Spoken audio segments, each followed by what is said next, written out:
Today we spoke with the governor about the possibility of a second lockdown after a record number of new cases this weekend.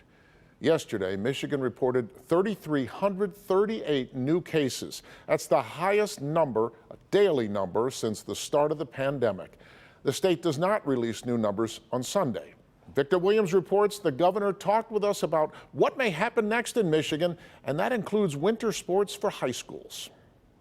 We've seen these numbers starting to go the opposite direction of where we were heading just a few months ago, and that's exactly the reason why the governor is saying that we may have to take a few steps back now. Governor Whitmer speaking to Local 4 this morning about the rising trend in statewide coronavirus cases that could possibly mean reversing the strides made throughout the pandemic. We have pushed our curve down in the past. So that the good news is we've learned a lot about this virus. We know what it takes.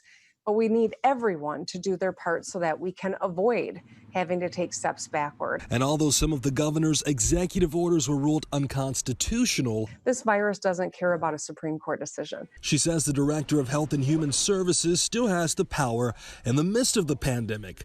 Therefore, a mask mandate is still in place, along with limitations on gatherings. These numbers continue to rise and our health systems are under duress.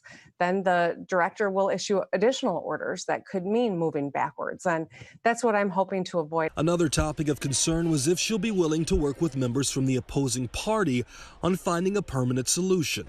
She says it all depends on the outcome of Election Day. I do think that what happens on November 3rd is going to impact how eager they will be, or how whether or not they won't be willing to work with me on this. Now, we also asked the governor where she stands on allowing high school sports, and she says that's all going to be handled locally due to the fact that there are over 800 small districts all across the state. On top of that, she also said that if participants were not wearing masks and she had a child that were playing sports, she would pull them out immediately. Victor Williams, Local 4.